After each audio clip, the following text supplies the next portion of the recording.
Hello everyone. Now in this video lecture we are going to start to discuss transport of mineral science. And in previous video we already discussed about the translocation of water by using three theories. First is root pressure theory, then second is the capillarity theory, and third one is the cohesion tension theory. So you know most of idea about the translocation of water.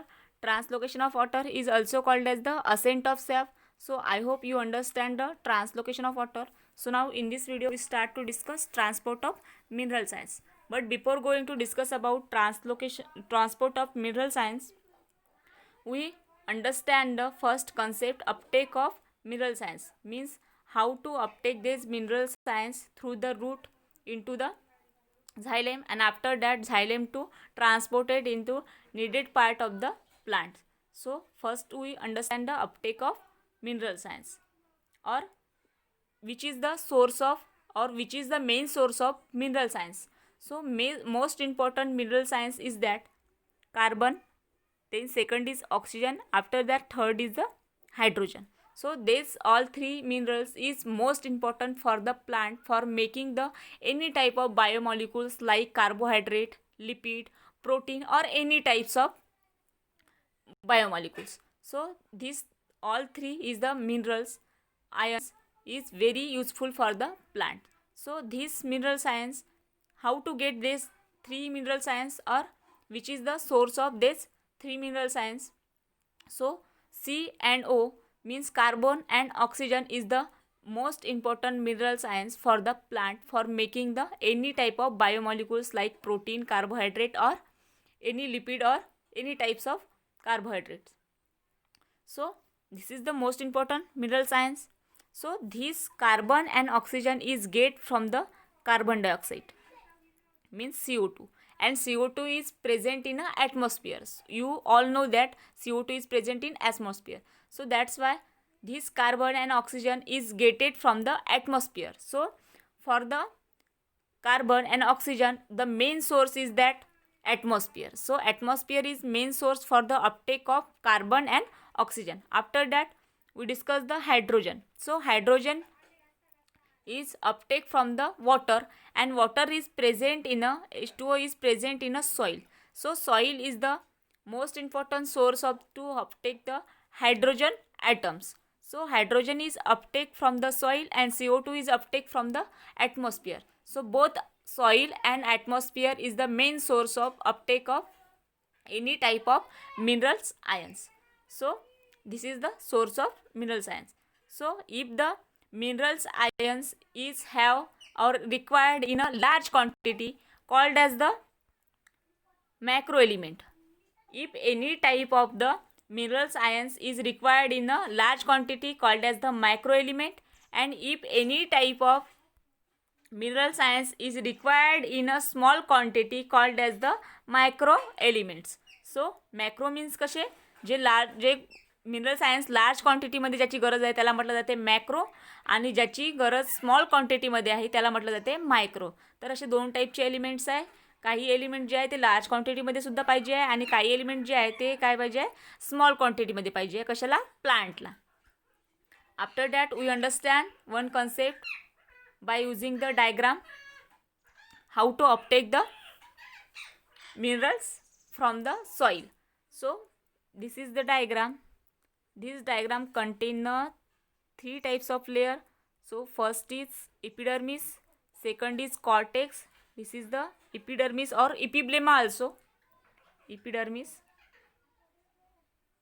Then second is the cortex, and third is the endodermis, and after that xylem. Xylem is required for the transport of ions. So this all is the part of root. हे सगळे कशाचे part आहे? Epidermis, cortex, endodermis and झायलेम हे कशाचे part आहे? Route सेलचे.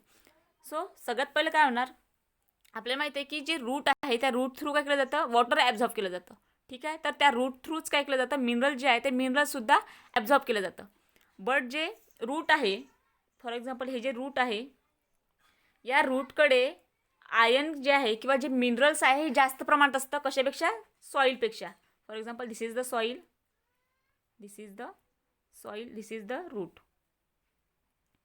तर हे रूट जे आहे या रूटमध्ये मिनरल्स जे आहे ते जास्त असतं कशापेक्षा, सॉईलपेक्षा. मीन्स रूटमध्ये मिनरल्स इन्क्रीजिंग असेल आणि जे सॉईल आहे, सॉईल म्हणजे मिनरल्स जे आहे ते कसे आहे, डिक्रीज आहे. तर कॉन्सन्ट्रेशन मिनरलचं कुठे जास्त आहे, रूटमध्ये, आणि सॉईलमध्ये मिनरलचं कॉन्सन्ट्रेशन कसं आहे, कमी प्रमाणात आहे. तर त्याच्यामुळे काय होतं, जेव्हा त्या रूटमध्ये सॉईलमधून जे मिनरल्स काय केलं जातं, ॲब्झॉर्ब केलं जातं किंवा अपटेक केलं जातं, तर ते मिनरल्स अपटेक करण्यासाठी त्यांना कशाची गरज पडते, एनर्जीची गरज पडते. का बरं एनर्जीची? ऑब्व्हियसली आपल्याला माहीत आहे की कोणतीही गोष्ट जी आहे ते त्याच्या lower concentration lower concentration to its higher concentration काय होत असेल, ट्रान्सपोर्ट होत असेल किंवा अपटेक होत असेल, तर त्याला कशाची गरज असते, एनर्जीची गरज असते. का बरं? कारण त्याला काय म्हटलं जाते, ॲक्टिव्ह ट्रान्सपोर्ट म्हटलं जाते. ॲक्टिव्ह ट्रान्सपोर्टमध्ये काय होणार, its lower concentration to its higher concentration ती वस्तू काय होणार, ट्रान्सपोर्ट होणार. तर इथे सुद्धा काय होणार, जे रूट आहे ते रूटमधून हे जे आहे, ह्या रूटचा पार्ट आहे, या रूटच्या पार्टमधून काय होणार, इथे जे मिनरल्स आहे ते अपटेक होणार बाय युझिंग ॲक्टिव्ह ट्रान्सपोर्ट. ठीक आहे. तर ॲक्टिव्ह ट्रान्सपोर्टसाठी कशाची गरज असते आपल्याला, एनर्जीची. मीन्स इथे काय लागणार आपल्याला, एनर्जी लागणार. तर इथे काय लागणार आपल्याला, ATP. ATPचं कन्वर्शन कशामध्ये होईल, ADP मध्ये कन्वर्शन होणार. आणि याच्यासोबत काय होईल, हे आयन जे आहे हे या साईडमधून, ज्या रूटच्या साईड आहे त्या रूटच्या साईडमधून कुठे एंटर होणार, ज्या इपिडर्मिस आहे त्या इपिडर्मिसमध्ये एंटर होणार. कशाच्या हेल्पनी, एनर्जीच्या हेल्पनी. आणि हे जे जिथे एनर्जी लागते त्याला कोणतं ट्रान्सपोर्ट म्हटलं जाते, active transport. Means active transport through काय होणार, जे लोअर कॉन्सन्ट्रेशन आहे कशाचं, मिनरल सायन्सचं, ते lower concentration to higher concentration काय होतं, इथे ट्रान्सपोर्ट होत आहे. आफ्टर दॅट इथे काय लागली, एनर्जी लागली. बट जेव्हा हे इपिडर्मिसमधून कॉर्टेक्समध्ये जेव्हा हे आयन काय होणार, ट्रान्सपोर्ट होणार किंवा अपटेक होणार, तर इथे कुठल्याही प्रकारची एनर्जी लागणार नाही. इथे काय होईल, हे पॅसिवली ट्रान्सपोर्ट होणार from epidermis to cortex region. After that cortex रिजनमध्ये हे आयन आल्यानंतर, मिनरल सायन्स आल्यानंतर कॉर्टेक्स रिजनमधून याला कुठे ट्रान्सपोर्ट केलं जाते, एंडोडर्मिसमध्ये ट्रान्सपोर्ट केलं जाते. बट एंडोडर्मिस जे आहे ते इझिली त्या आयन्सला अलो करणार नाही. का बरं अलो करणार नाही, कारण आपल्याला माहीत आहे की एंडोडर्मिस जी आहे तिच्यामध्ये काय असतं, कॅस्पेरिन स्ट्रीप असतं. आणि ती कॅस्पेरिन स्ट्रीप काय आहे, सुबिरेनाइज आहे. तर त्याच्यामध्ये एक टाईपचं प्रोटीन प्रेझेंट असतं. ते प्रोटीन जे आहे ते इझिली त्या आयनला अलो करणार नाही. का बरं, कारण आयनवर काय असतं, चार्ज असतं. चार्ज असल्यामुळे ते इझिली अलो करत नाही. तर इथे काही प्रमाणात काय असतं, काही चॅनल्स असतं, काही पंप्स असतं. त्या पंपच्या हेल्पनी काय केलं जातं, हे जे इथे मिनरल सायन्स प्रेझेंट आहे हे मिनरल सायन्स काय केलं जातं, या एंडोडर्मिसमध्ये पाठवलं जातं. आफ्टर दॅट या एंडोडर्मिसमधून हे जे आयन्स आहे हे कुठे चालले जाईल, झायलेममध्ये जाणार. आता हे आयन्स जे आहे हे कुठे आले, झायलेममध्ये आले. आफ्टर झायलेममध्ये आल्यानंतर ते आयन्स, मिनरल सायन्स जे आहे ते झायलेममध्ये आल्यानंतर विथ द हेल्प ऑफ काय केलं जातं, झायलेमच्या हेल्पनी ते ट्रान्सपोर्ट केलं जातं कुठे, ज्या ठिकाणी काय आहे त्याची गरज आहे. मीन्स जिथे त्याची गरज आहे. मीन्स कसं, minerals ion are needed in the areas of plant.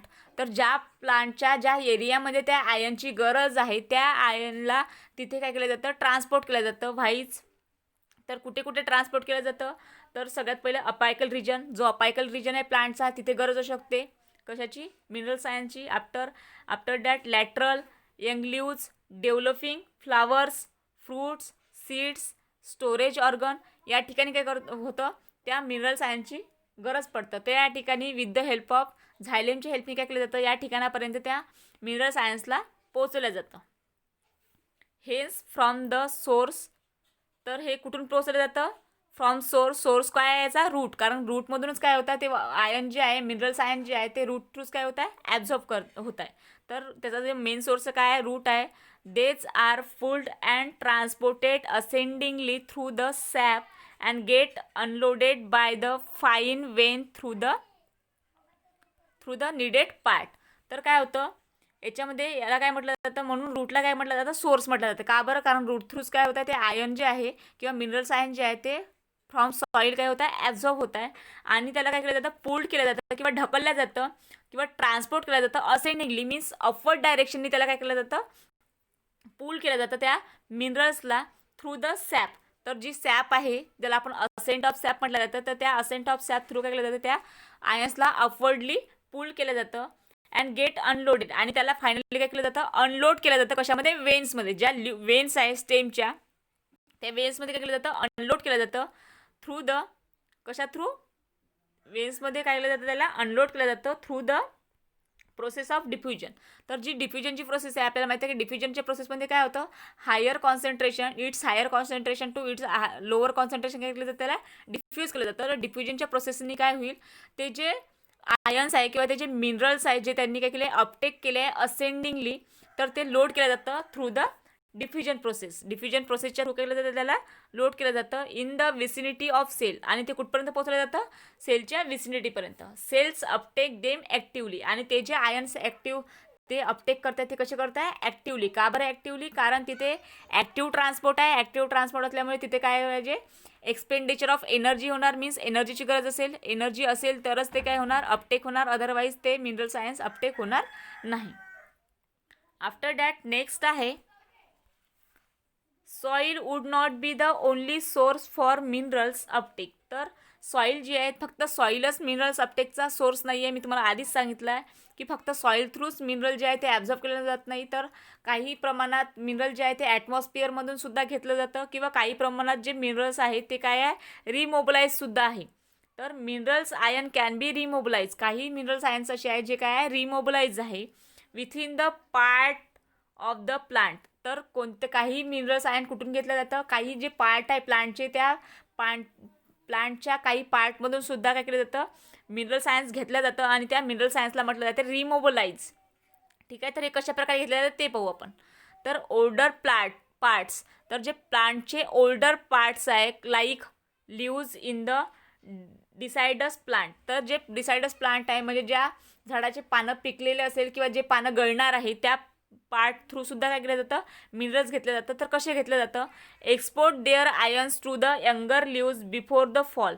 तर ते झाडाचे पानं गळण्याआधी काय होतं, त्याच्यामध्ये जे काही प्रमाणात काय असेल, मिनरल सायन्स असेल, ते काय केलं जातं, पहिले एक्सपोर्ट केलं जातं कुठपर्यंत, जे यंगर लिव्ज आहे, जे नवीन आलेले लिव्ज आहे, त्या नवीन आलेल्या लिव्जमध्ये त्यांना पहिले एक्सपोर्ट केलं जातं. आफ्टर दॅट ते जे गळणारी पानं आहे ते काय होऊन जातं, फॉल होतं किंवा पडतं.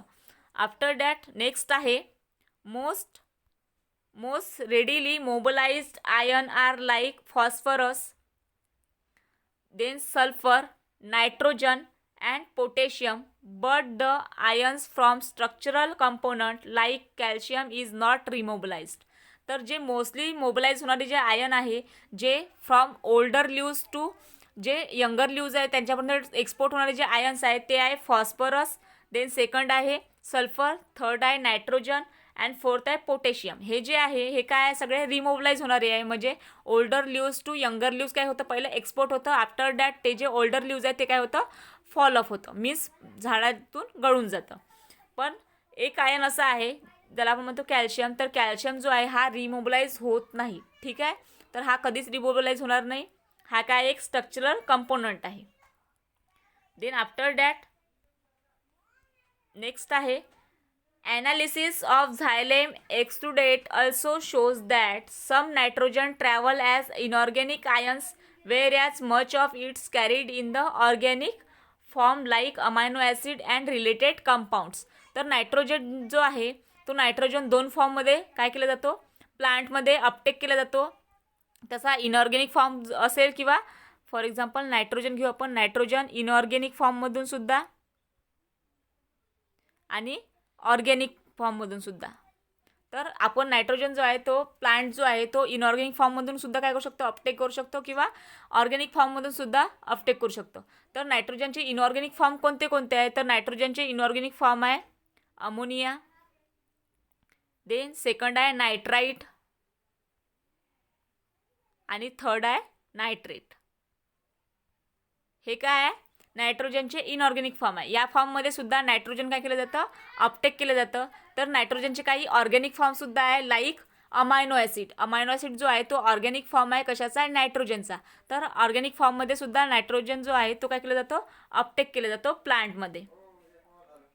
Then after that the small small amount of organic molecule of the phosphorus and sulfur also carried. तर याच्यामध्ये small amount of inorganic molecule जे आहे फॉस्फरस अँड सल्फर जे आहे ते ऑल्सो काय होतं कॅरी होतं. आफ्टर दॅट नेक्स्ट आहे it was a belief earlier that xylem transport inorganic and phloem transport organic molecules. तर जे बिलीफ आहे त्या बिलीफमध्ये काय सांगितलं आहे की जे झायलेम आहे झायलेम काय ट्रान्सपोर्ट करतो इनऑर्गॅनिक जे मॉलिक्युल्स आपल्या सिस्टीममध्ये किंवा आपल्या इन्व्हायरमेंटमध्ये इनऑर्गॅनिकली प्रेझेंट आहे तर ते इनऑर्गॅनिक मॉलिक्यूल कोण ट्रान्सपोर्ट करतं झायलेम वॉटर कंडक्टिंग टिश्यू. आणि जे ऑर्गॅनिक मॉलिक्युल्स आहे ते ऑर्गॅनिक मॉलिक्युल्स कोण ट्रान्सपोर्ट करतं phloem. Phloem is the food conducting tissue. तर फूड कंडक्टिंग आणि वॉटर कंडक्टिंग टिश्यू लक्षात ठेवायचं. तर वॉटर कंडक्टिंग टिश्यू जे आहे झायलेम ते काय करतं इनऑर्गॅनिक मॉलिक्यूल ट्रान्सपोर्ट करतं आणि फ्लोएम जो आहे फूड कंडक्टिंग टिश्यू तो जो आहे तो ऑर्गॅनिक मॉलिक्यूल ट्रान्सपोर्ट करतो needed part of the plant ज्या प्लांटच्या ज्या पार्टमध्ये गरज असेल तिथपर्यंत. ठीक आहे. After that however it is not correct because some exchange of materials also occur between the xylem and phloem. आणि ही जी गोष्ट आहे काय म्हणते करेक्ट नाही आहे. का बरं? कारण काही मटेरियल असं आहे जे एक्सचेंज होतं कशामध्ये बिटवीन द झायलेम आणि फ्लोएम. काही मटेरियल जे आहे झायलेम आणि फ्लोएम वॉटर कंडक्टिंग टिश्यू आणि फूड कंडक्टिंग टिश्यूमध्ये सुद्धा काय होतं एक्सचेंज केलं जातं. ठीक आहे. तर हा कॉन्सेप्ट होता कशाचा transport of minerals ions. So I hope you understand the transport of mineral ions through the root into the xylem and after xylem to the needed part of the plant, that is apical, lateral, leaves, stem, fruit or any type of plant in which the need of mineral ions. So I hope you understand transport of mineral ions. So thank you.